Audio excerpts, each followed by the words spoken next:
الحمد لله الذي أرسل رسوله بالهدى ودين الحق يظهره على الدين كله ولو كره المشركون. أشهد أن لا إله إلا الله وحده لا شريك له، وأشهد أن محمدا عبده ورسوله ومن تبعهم بإحسان إلى يوم الدين. أما بعد، وأشهد أن محمدا عبده ورسوله. اللهم صل وسلم على سيدنا محمد وعلى آله وصحبه ومن تبعهم بإحسان إلى يوم الدين. أما بعد، فيا عباد الله، اتقوا الله حق تقاته ولا تموتن إلا وأنتم مسلمون. Saya menyeru diri saya dan juga sidang Jumaat sekalian, marilah kita sama-sama meningkatkan ketakwaan kita kepada Allah Subhanahu wa taala dengan melakukan segala suruhannya dan meninggalkan segala larangannya. Mimbar pada hari ini membicarakan tentang cintakan Nabi Muhammad SAW dan perangi penghina Nabi Muhammad SAW. Sidang Jumaat yang dirahmati sekalian, firman Allah Subhanahu wa taala dalam surah Ali Imran ayat 31, "Qul in kuntum tuhibbunallaha fattabi'uni yuhibbukumullah wa yaghfir lakum dzunubakum wallahu ghafurur rahim." Yang bermaksud, katakanlah olehmu Muhammad, jika benar kamu mengasihani Allah, jika kamu benar cintakan Allah, maka ikutilah daku. Nescaya Allah Ta'ala mencintai kamu serta mengampunkan dosa-dosa kamu. Dan ingatlah Allah Ta'ala Maha Pengampun lagi Maha Mengasihi. Cinta adalah ungkapan yang sering diucapkan. Kalimah cinta menggambarkan perasaan sayang terhadap sesuatu atau seseorang, sama ada antara suami dan isteri, ibu dan anak, kaum dan kaum kerabat. Cinta itu bukan sekadar tumbuh subur dalam jiwa, bukan sekadar satu ucapan, malah sesuatu yang perlu dibuktikan melalui tindak tanduk seseorang. Sebagai Muslim, kita tidak dapat lari daripada membicarakan cinta kita kepada Allah Ta'ala. Kita tidak dapat lari daripada membicarakan cinta kita kepada Nabi Muhammad SAW. Sedia maklum, kita diutuskan oleh Allah Subhanahu wa taala seorang rasul yang sangat mempunyai sifat kasih dan sayang yang teramat terhadap umatnya. Kasih dan sayang Nabi Muhammad sallallahu alaihi wasallam, kasih dan sayang Nabi Muhammad sallallahu alaihi wasallam sangat tinggi sehingga beliau sanggup berhadapan berbagai ujian, ancaman dan berbagai ancaman kematian. Namun baginda tetap memperjuangkan Islam sehingga pada hari ini kita dapat merasai nikmat Islam dan iman. Dan tak kala manusia gemetar saat berhadapan penghakiman Allah Subhanahu wa taala di padang mahsyar, siapa orang yang pertama, siapa manusia yang pertama yang berlutut bersujud meminta kepada Allah Taala bahawa azab umatnya diangkat? Yang mana pada hari ketika itu semua manusia berkata ummati, ummati. Yang mana pada ketika itu semua manusia berkata nafsi, nafsi, nafsi.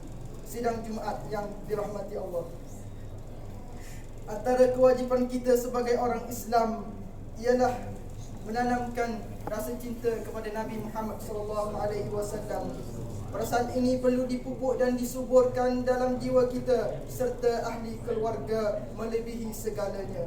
Kita juga wajib mempertahankan kemuliaan Nabi Muhammad SAW daripada difitnah sama ada secara fizikal dan mental. Contohilah Zaid bin Harith, yang mana beliau sanggup mempertahankan Nabi Muhammad SAW daripada dicederakan ketika mana dakwah beliau di Taif. Hayatilah bagaimana cintanya sahabat seperti Talhah bin Ubaidillah, yang mana sanggup menggantikan diri baginda, tubuh badan baginda sebagai perisai untuk menahan berpuluh-puluh anak panah ketika mana peperangan Uhud. Sidang Jumaat yang dirahmati Allah, kebelakangan ini negara kita dipanaskan dengan isu seorang non-Muslim yang menghina Nabi Muhammad SAW dan isteri baginda Siti Aisyah. Kita juga mengharapkan agar suatu tindakan yang tegas dan berat diambil bagi mengelakkan perkara yang sama berulang. Ini bukanlah suatu isu yang boleh dipandang remeh-temeh. Ini adalah suatu isu yang sangat besar. Sebaliknya Malaysia adalah negara yang mana Islam dijadikan agama sebagai agama negara. Sepatutnya Malaysia lebih berani daripada Eropah dalam bertindak terhadap pelampau yang menghina Nabi Muhammad SAW. Kita dapat saksikan bagaimana suatu deklarasi Mahkamah Eropah pada tahun 2018 yang berlangsung di Australia mengambil suatu ketetapan bahawa siapa yang menghina Nabi Muhammad SAW sama ada dalam bentuk perkataan atau media, maka bukan lagi menjadi kebebasan, bahkan ia menjadi suatu kesalahan yang boleh dipenjara dan dikenakan hukuman yang berat. Sidang Jumaat yang dirahmati Allah sekalian, Al-Quran menjelaskan kepada kita betapa beratnya azab bagi mereka yang menghina Nabi Muhammad SAW. Imam Ibn Kathir menyebut dalam tafsirnya, Allah Ta'ala menjauhkan golongan orang yang menghina Allah dan Rasulnya daripada rahmatnya di dunia dan di akhirat, dan menjanjikan kepada mereka di akhirat nanti akan azab yang menghinakan dan kekal di dalam azab itu selama-lamanya. Wal'iyadzubillah. Syekh Al-Mardi turut menjelaskan bahawa menyakiti Nabi Muhammad SAW selepas kewafatannya adalah sama seperti kita menyakitinya ketika hidup baginda. Keimanan kepada baginda akan menghalang orang mukmin daripada melakukan perbuatan yang menyakiti baginda. Perbuatan yang menyakiti ini adalah dosa dan kederhakaan yang paling besar. Sidang Jumaat yang dirahmati Allah, menghina Nabi Muhammad SAW lebih teruk daripada kita menghina pemimpin negara, lebih teruk daripada kita menghina raja-raja. Penghinaan terhadap baginda adalah suatu jenayah yang amat berat.